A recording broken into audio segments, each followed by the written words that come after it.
atención, información de último momento. En este preciso momento vamos a enlazarnos con las autoridades de salud, quienes estarán brindando conferencia de prensa por restricciones que se esperan para Semana Santa. Les dejamos con el audio ambiente. Del Ministerio de Salud, el doctor Francisco Coma, y también nos acompañan la jefa del Departamento de Epidemiología del Ministerio de Salud, la doctora Lorena Govern, y la coordinadora de la Unidad de Gestión de Riesgo del Ministerio de Salud, la licenciada Virginia Gersi. Iniciamos con la conferencia. Muy buenas tardes. Muy buenas tardes a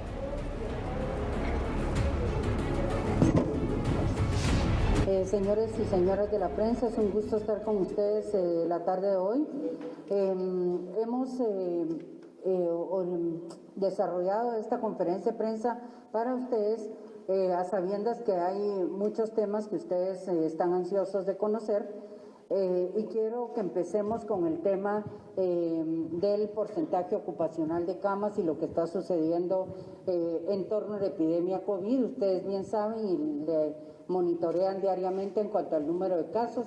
Saben que hay días que hemos subido ya de 1000 casos reportados positivos, pero no solo es eso, pacientes graves tenemos muchísimo dentro de la red hospitalaria, y personas con síntomas leves seguramente están en su casa y seguramente están contagiando otras personas dentro de su círculo, y eso nos preocupa muchísimo. Dejo con ustedes al doctor Francisco Coma. Muy buenas tardes. Sí quiero resaltar y los voy a llamar a la reflexión al analizar las gráficas. Estamos notando un comportamiento, como lo dijo la señora ministra, en un crecimiento significativo en el número de casos que están consultando a nivel hospitalario, tanto a nivel de la red de hospitales de la red nacional, pero también estamos teniendo el fenómeno de consultas directas o referencias significativas a los hospitales temporales. Hemos notado un crecimiento, si ustedes ven, en el porcentaje de ocupación tanto de pacientes moderados como de pacientes severamente enfermos. La siguiente, por favor. Aquí quiero resaltar el comportamiento sobre todo a nivel de los hospitales temporales. Hay dos temas que quiero llamar a la reflexión. El primero es que los hospitales de la red nacional habíamos tomado un rumbo de empezar y regresarlos a la normalidad de la atención de los pacientes crónicamente enfermos o de las patologías normales y las emergencias habituales. A partir de hace aproximadamente 10 días empezamos a notar un crecimiento significativo en el número de casos, pero nos llama poderosamente la atención, como decía antes la señora ministra, que no son pacientes leves los que están consultando o los que se están viendo a nivel hospitalario. Estos están siendo probablemente muchos de ellos atendidos a nivel de los centros de salud y atención primaria, pero sí notamos que los pacientes están llegando en forma tardía a los hospitales. Y esto representa que estamos atendiendo pacientes que llegan en un estado moderadamente enfermo, pero ya también muchos de ellos están llegando gravemente enfermos. Siguiente, por favor. De esto podemos decir entonces que los porcentajes de ocupación, sobre todo en la atención de los pacientes severos, ha incrementado. Si nosotros podemos ver, la red nacional tiene un 58% de ocupación de pacientes severos, 27% de atención de ocupación de pacientes moderados. La red hospitalaria, como ven los números anteriores en la gráfica, pueden ver el pico que se ha ido teniendo y cómo tienen un crecimiento sostenido a lo largo de la última semana. Siguiente, por favor. Tenemos, esto es muy importante señalar, que tenemos algunos departamentos y algunos municipios en donde estamos notando un crecimiento significativo en el número de casos. Aquí, por ejemplo, en el mapa ustedes pueden visualizar que está Chiquimula, Quetzaltenango, Suchitepeques y Retauleu. Específicamente, hemos tenido momentos en que los hospitales han tenido una ocupación que ha requerido de un sistema de contrarreferencia a otros hospitales de la red. Y es ahí donde estamos viendo también un crecimiento en la utilización de los hospitales temporales, pero también vale la pena señalar que, por ejemplo, el día de ayer solo en un hospital nacional, en el Hospital General San Juan de Dios, en el día de ayer, ingresaron más de 25 pacientes entre moderados y graves. Siguiente, por favor. Esto es muy importante y lo quiero resaltar porque recordemos, y lo que queremos llamar a la reflexión es: si se tienen síntomas hay que consultar de manera temprana, porque estamos viendo que hemos llegado a exceder las capacidades instaladas hasta por arriba del 100%. Por ejemplo, en Retauleu tuvimos un 300% de ocupación, es decir, el hospital tuvo que habilitar otras camas no destinadas a la atención de pacientes COVID para atender pacientes COVID. Y el mismo fenómeno nos pasó en Suchitepeques, es decir, hablo de Mazatenango, Retauleu, en que Saltenango se convirtió en un hospital de contrarreferencia también, y por lo tanto están haciendo una utilización muy fuerte de los hospitales, tanto temporal como del regional. Guatemala ya empezó a recibir a los pacientes del interior de la República, lo que les explicaba del Hospital General San Juan de Dios, lo cual está de nuevo obligándonos a aperturar más camas, de tal manera que podamos prevenir y atender este crecimiento en el número de casos.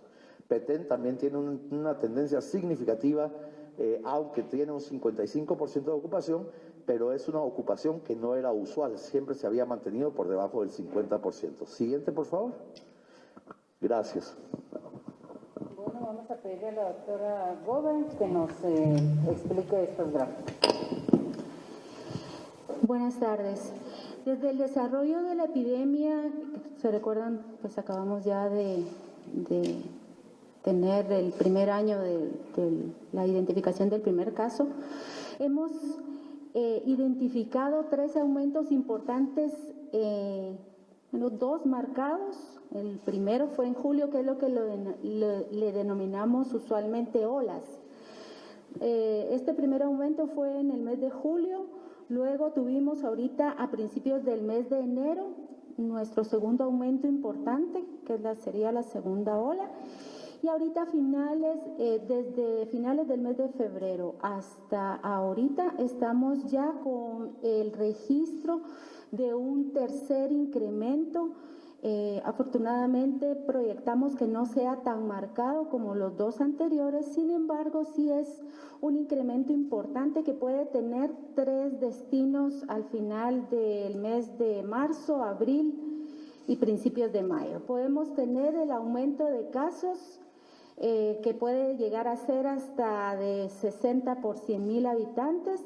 Podemos tener una disminución de casos que puede ser hasta de un mínimo de 20 por 100,000 habitantes, o podemos mantenernos con este registro de casos que actualmente oscila diariamente entre 30 y 35 máximo por 100,000 habitantes.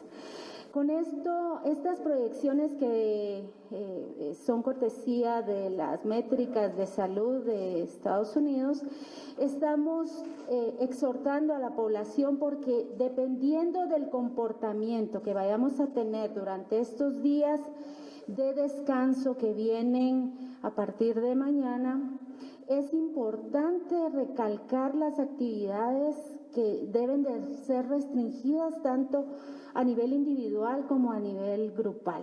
Si no mantenemos las medidas de prevención, el uso universal de la mascarilla, vamos a tener graves problemas, y ya lo decía el viceministro Coma, la saturación de camas, la disponibilidad de camas ya está siendo afectada en la red hospitalaria. Los casos graves se están incrementando y siguiente por favor, estamos viendo ya que la epidemia, si ustedes pues han seguido, y seguramente así lo han hecho, cómo ha sido el desarrollo, pues si se recuerdan, en un principio nuestros casos estaban concentrados en el área urbana. Estuvimos con muchos casos en el nivel metropolitano. Sin embargo, ahora lo que estamos viendo es de que la epidemia está migrando hacia la parte rural. Estamos teniendo incrementos importantes en departamentos como Zacapa, Sololá, Huehuetenango, que tienen municipios rurales. Así que aunque también se proyecta que la meseta central, es decir, el departamento de Guatemala, vaya a tener un incremento importante en este tercer incremento o tercera ola que estamos proyectando, seguramente los municipios rurales son los que van a tener la mayor concentración de casos. Estamos viendo que hay poca utilización de la mascarilla en muchos municipios, en muchas aldeas, y esto es un relajamiento que se está dando o no se está utilizando porque se cree que no va a llegar la epidemia a estos lugares. Las proyecciones y los datos que ya tenemos registrados nos demuestran lo contrario. Siguiente, por favor. En los últimos 15 días hemos tratado de mantener el registro de casos tamizados. Sin embargo, si ustedes ven con respecto a los primeros días del mes de febrero, pues sí hay una disminución de los tamizados. Sin embargo, hay un aumento en el porcentaje de positividad que estamos teniendo. Es decir, que antes estábamos hablando de que podíamos tener menos de 10 casos positivos por cada 100 tamizados. Ahora estamos teniendo en promedio de 7 días un máximo de entre 13 y 14 casos positivos por cada 100 tamizados. Eso nos indica que estamos incrementando estos porcentajes de positividad y obviamente la transmisión se está incrementando. Entonces, queremos exhortar para que todas estas conductas individuales y colectivas tengamos esa conciencia de continuar con el uso de la mascarilla, de continuar con el distanciamiento, porque vamos a continuar con problemas. La vacunación todavía no tenemos niveles adecuados de vacunación en el país y es necesario mantener estas medidas hasta que el registro de la epidemia y los niveles de vacunación nos indiquen lo contrario. Siguiente. Bueno, acá pues ven ustedes que esta gráfica está registrando cómo el cambio en el uso de la mascarilla nos está indicando que empezamos con un buen uso universal de la mascarilla. Sin embargo, ya para los meses de febrero y marzo ya este uso ha disminuido en un 10%. Y el incremento de la movilidad, ya tenemos 40% de la movilidad de las personas. Y esto, si ustedes lo cruzamos con los casos, está totalmente asociado a menos uso de mascarilla y más movilidad, nos está dando mayor incremento de casos. Gracias. Le dejo la palabra a la señora ministra. Muchas gracias, doctora Gómez. Definitivamente las gráficas anteriores nos demuestran la difícil situación en la que nos encontramos en relación a la epidemia. Ustedes podrán haber visto en otros países cómo se está manejando las restricciones en el país. Sin embargo, nosotros seguimos confiando y seguimos dándole un voto de confianza, dándonos un voto de confianza como población para poder hacernos responsables de lo que de aquí en adelante venga.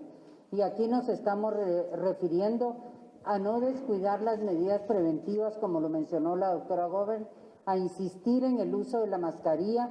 Sabemos que la población está agotada, que hay climas en los que esto es insostenible utilizar una mascarilla. Sin embargo, sigamos sacrificándonos un poco más. Utilicemos la mascarilla lo más que podamos, siempre que estemos con muchas personas, cuando estamos trabajando, cuando estamos en cualquier actividad que no sea dentro de nuestro hogar. Por favor, utilicémosla siempre. O sea, el uso de la mascarilla es obligatorio. Esto es importante tenerlo siempre en mente. Otro tema es el del lavado de manos. Si no tenemos agua y jabón en ese momento, utilicemos el alcohol en gel y principalmente el aforo. ¿A qué nos estamos refiriendo con el aforo? A todas esas aglomeraciones de personas que se ve que no se lo están respetando, a todo lo que se nos pueda venir en la Semana Santa en cuanto a la cantidad de gente que acuda a los centros turísticos. Pensemos en playas, en lagos, en ríos, donde seguramente mucha de la gente quiere ir y pasar una Semana Santa agradable con sus familias. Miren, esto puede ser lo peor que podamos hacer en el año.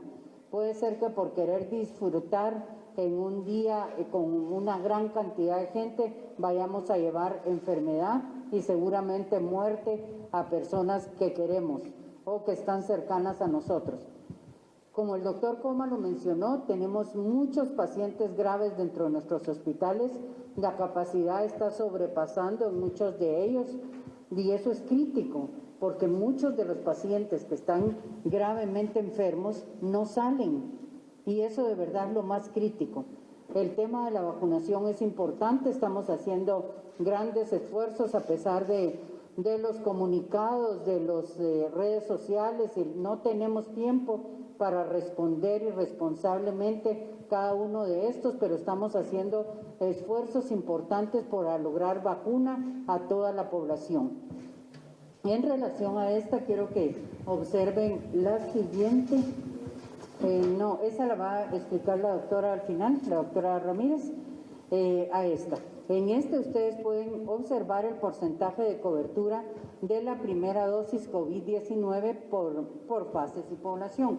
Ahorita nosotros continuamos y esperamos terminar en este mes, y puede ser en los primeros días del mes que estamos en Semana Santa y que se van a tener abiertos los servicios para los que están comprendidos en esa fase y que no hayan logrado ser vacunados. Ese es un tema muy importante. Como ustedes ven ahí, el estimado es de 135,000 personas a vacunar.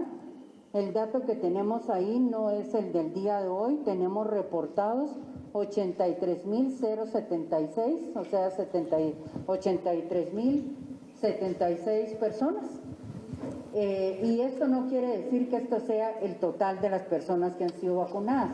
¿Por qué me refiero a eso? Porque hay áreas de salud que han vacunado muchísimo, pero que no han tenido el tiempo o la capacidad para poder reportarlo al sistema.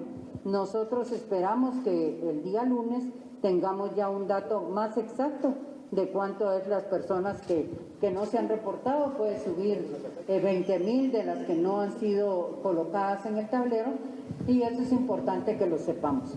Tenemos la cantidad de vacunas que ustedes saben que hemos recibido, tanto con donación como por compra. Las primeras 5,000 dosis que ustedes recuerdan que se recibieron de Moderna a través del gobierno de Israel fueron utilizadas todas en su primera dosis, y las personas que se vacunaron están cumpliendo su tiempo el 26 de este mes, mañana, ¿no? Mañana se inicia la aplicación de la segunda dosis para todos aquellos de los 5 hospitales que se escogieron para poder colocar la segunda dosis. Todos los demás que han sido vacunados con AstraZeneca tienen un estimado de 3 meses, ¿verdad? Sí, 3 meses para la segunda dosis. Es por eso que estamos haciendo esfuerzos importantes para poder aplicar todas las dosis posibles y tener la vacuna necesaria de los siguientes envíos o recepciones para aplicar la segunda dosis y seguir vacunando. Sabemos que hay mucha expectativa en cuanto a cuándo viene la siguiente vacuna, y sabemos que todos teníamos claro que íbamos a recibir ya el segundo embarque de la vacuna que venía a través de COVAX. Sin embargo, hemos tenido una notificación, como todos los países del mundo la han tenido, que tienen un retraso en el envío de esta vacuna, que es la de COVAX. Sin embargo, nosotros, como ustedes bien saben y se los hemos comentado siempre, estamos haciendo todo tipo de negociaciones con otras, diría yo, 2 empresas que ya vamos seriamente encaminados, que podríamos ya iniciar a tener algunas vacunas de otro tipo que podrían estar viniendo en el mes de abril. La siguiente. Aquí ustedes pueden ver mucho de los que ya les expliqué del tiempo que podemos tener de la vacuna. Como ustedes saben, nuestra meta es para en el mes de marzo tener vacunada a la mayor cantidad de personas del sector salud. Recuerden que ahí tenemos no solo personal de salud pública, sino también del seguro social, de los privados, de las universidades. Seguramente a ustedes me van a preguntar, ¿y esos que se vacunaron de primero y segundo año hicieron lo mismo que hizo el alcalde? Entonces, es de verdad, es una pena, pero es lo mismo.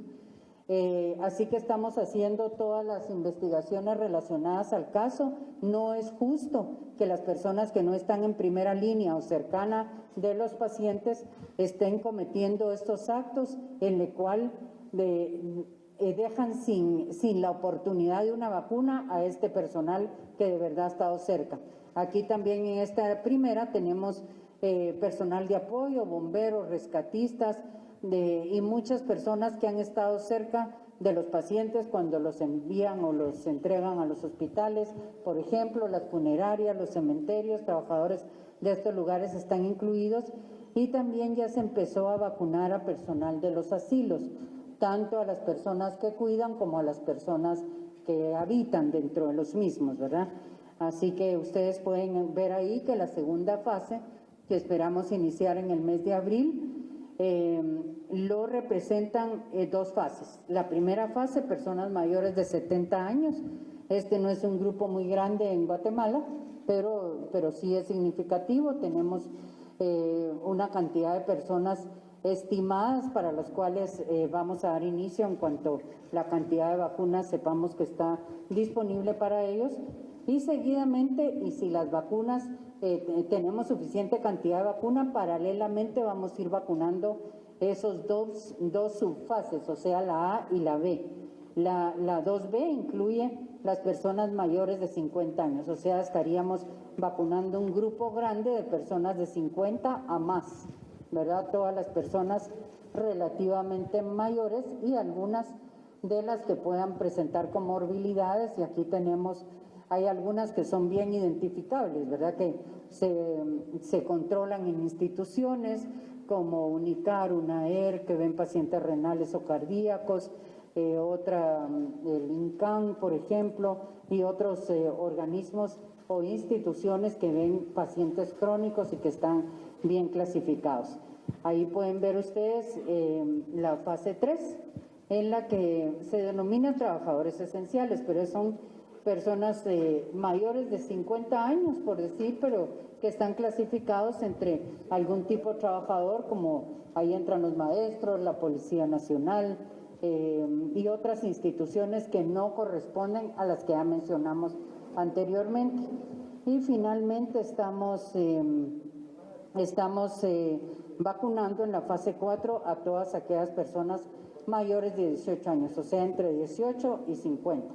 Ahí caben ustedes. Y para ir, sí, este es un tema interesante. Como ustedes saben, nosotros conformamos el Comité de Expertos en Eventos Adversos por Vacunación. Este ya se integró, tuvo su primera reunión el día de ayer. Y esto aquí lo menciono, es un comité de expertos, personas que ya tienen experiencia en este tema. Igual está liderado por una de personas del Ministerio de Salud que trabaja en el área de farmacovigilancia.